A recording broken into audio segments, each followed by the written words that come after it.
श्री स्वामी समर्थ. जयशंकर. बऱ्याच वेळेला आपली इच्छा पूर्ण होण्यासाठी, आपली मनोकामना पूर्ण होण्यासाठी आपण स्वामींना नवस करत असतो,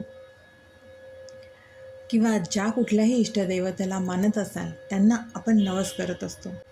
आपण आपल्या स्वामींना नवस कसा करावा आणि तो नवस कसा बोलावा, नवस करताना तो आपण आपल्याच घरी आपल्या स्वामींच्या मूर्तीसमोर किंवा फोटोसमोर बसून शांत मनाने, विश्वासाने, अगदी मनापासून प्रार्थना करून बोलायचा असतो.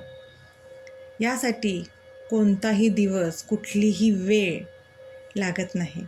गरज असते ती फक्त त्यावेळेला आपल्यावर जे काही संकट आलेलं आहे, जे काही दुःख आलेलं आहे, त्यातून बाहेर पडण्यासाठी आपल्याला आपल्या स्वामींना साद घालायची असते. म्हणूनच पूर्ण मनापासून नवस करताना आपली श्रद्धा त्यामध्ये आणि आपला विश्वास त्यामध्ये नक्कीच असायला हवा. तर आपल्याला कुठल्याही दिवसाची, कुठल्याही वेळेची गरज नाही आहे. स्वामींच्या समोर फक्त बसायचं आणि मनात काय सुरू आहे, तुम्हाला काय हवं आहे, कोणत्या गोष्टीची अडचण तुमच्यासमोर आहे, कोणती इच्छा किंवा अजून तुम्हाला स्वामींकडून काय मागायचं आहे, ते हात जोडून स्वामींना सांगायचं. स्वामींना असं सांगायचं की साक्षात स्वामी स्वतः तिथे बसून तुमचं सगळं काही ऐकत आहे. स्वामींना कळकळून विनंती करायची आहे, प्रार्थना करायची आहे, स्वामींना विनवणी करायची. इच्छापूर्तीसाठी जे काही संकट आलेलं आहे, जे काही तुमची मनोकामना आहे ती पूर्ण करण्यासाठी स्वामींना विनवणी करायची.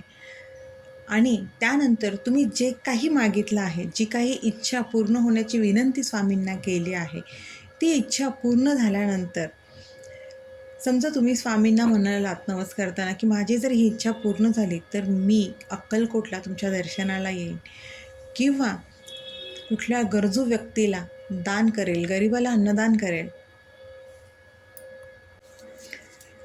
कुठल्याही प्रकारचं अन्नदान किंवा दान हे स्वामींना अत्यंत प्रिय आहे. त्यामुळे जे काही यथाशक्ती तुमची जी काही ऐपत असेल, जशी परिस्थिती असेल त्याप्रमाणे अन्नदान किंवा महाराजांच्या दर्शनाला अक्कलकोटला जाणं जमत असेल तसं, जी काही तुमची इच्छा असेल त्याप्रमाणे आपण ते स्वामींना बोलायचं आहे. आणि ज्या वेळेला आपली मनोकामना पूर्ण होते, आपला जो नवस पूर्ण होतो,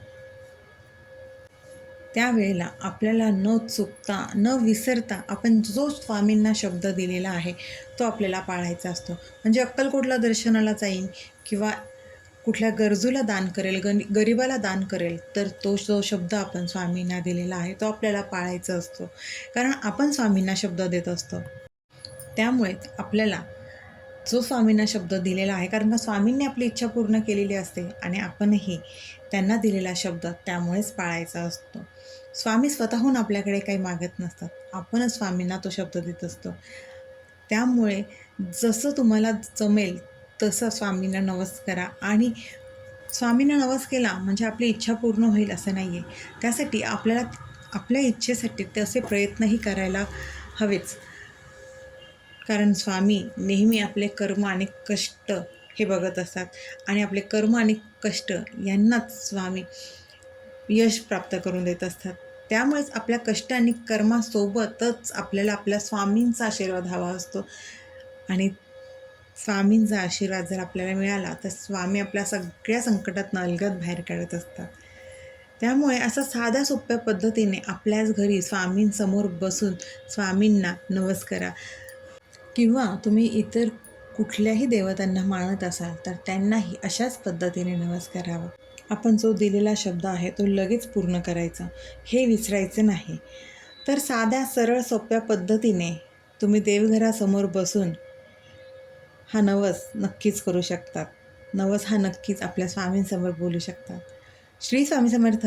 अशक्यही शक्य करतील स्वामी, अशक्यही शक्य करतील स्वामी.